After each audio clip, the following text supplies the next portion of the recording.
La plupart des femmes ne vont pas dire « je veux coucher avec toi » à voix haute. Enfin, pas tout de suite. À la place, elles emballent ce désir dans quelque chose de plus doux, de plus sûr. Une phrase banale qui a l'air de rien jusqu'à ce que vous réalisiez ce qu'elle veut vraiment dire. Ce ne sont pas des phrases du genre « tu me plais ». Ce sont des phrases du genre « je te veux dans mon lit ». Déguisées de manière intelligente pour protéger leur fierté, mais vibrant d'intention. On va décoder 7 des phrases les plus innocentes qui, secrètement, se traduisent par « je veux coucher avec toi ». Phrase numéro 1. Tu rends vraiment difficile de me comporter de façon correcte en ce moment. Traduction. Elle est excitée. Tu as franchi la ligne du mignon au dangereux, et elle le sait. Cette phrase lui donne un moyen de flirter avec l'idée de sexe sans avoir à dire le mot. C'est joueur, mais très chargé de sens. Quand une femme dit ça, elle te fait comprendre que ses pensées ne sont plus exactement pour les enfants. Elle ne te demande pas d'arrêter, elle te dit à quel point elle est proche de passer à l'acte. Ce commentaire ne parle pas de bonne manière. Il parle d'autocontrôle, et il est en train de s'épuiser. Phrase numéro 2.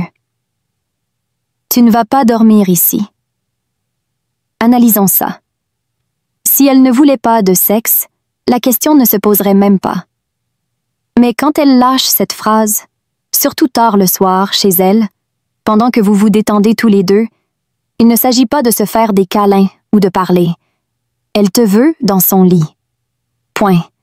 C'est la façon polie de dire « Est-ce que tu vas faire en sorte que ça aille là où on a clairement envie que ça aille?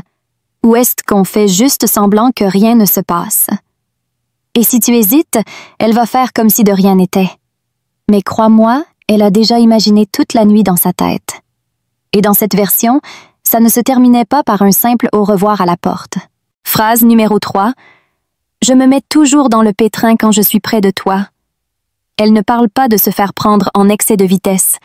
Elle parle de ce que son corps veut faire quand elle est près du tien. Cette phrase est remplie d'insinuations sexuelles. Ça veut dire que tu es le déclencheur.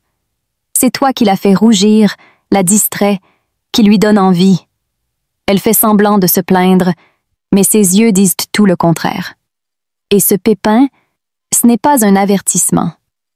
C'est une invitation à l'y emmener à nouveau. Phrase numéro 4. Tu fais de très bons câlins. Fais une pause là. Celle-ci a l'air douce, peut-être même innocente, mais écoute ce qui suit. Du genre dangereusement bon, ou je me sens en sécurité, mais en même temps pas trop. C'est sa façon d'essayer de décrire la réaction de son corps au tien. Elle utilise le mot « câlin » pour décrire une expérience de tout le corps. Traduction. Quand je te touche, j'en veux plus. Et il y a de fortes chances qu'elle soit en train de penser à où ses bras pourraient aller si la situation s'intensifiait et à quelle vitesse elle le permettrait. Phrase numéro 5. Qu'est-ce qu'on ferait si je restais? Ce n'est pas de la curiosité, c'est de la provocation. Elle sait exactement ce qui se passerait et elle le veut.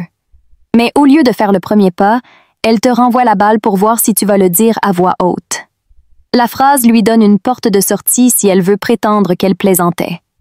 Mais au fond, c'est audacieux. C'est direct. C'est elle qui te donne l'occasion de dire ce que vous imaginez déjà tous les deux.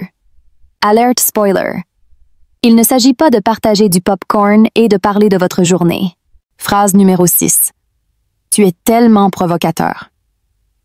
Celle-ci est facile à manquer car ça ressemble à une réplique, comme si elle te défiait. Mais voici le truc. Les femmes ne te traitent pas de provocateur à moins qu'elles ne veuillent ce que tu leur fais désirer. Si elle dit ça après un contact, un regard, une blague, n'importe quoi qui fait monter la température, elle n'est pas agacée. Elle est excitée. Elle te fait savoir que la tension fonctionne et qu'à ce stade, l'attente commence à faire mal, de la bonne manière. Et si tu veux apprendre à créer ce genre de connexion, qui touche son corps et son esprit, alors tu dois lire mon e-book, Les secrets de l'attraction. J'y ai rassemblé les déclencheurs les plus puissants qui active le désir féminin sans jeu, sans phrases apprises par cœur, sans avoir besoin d'être un tombeur.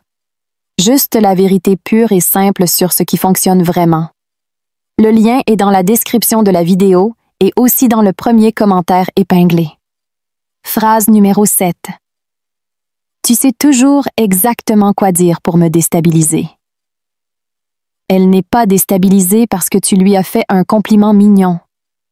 Elle est déstabilisée parce que son corps réagit, parce que sa peau frissonne, parce que quelque chose que tu as dit, un ton, un regard, un double sens, a déclenché l'interrupteur. Ce n'est pas de l'embarras. C'est de l'excitation déguisée en distraction. Quand une femme dit ça, elle te dit que sa garde est baissée, que son imagination galope et que si tu pousses juste un tout petit peu plus, elle arrêterait de penser complètement et commencerait à agir sur ce qu'elle ressent.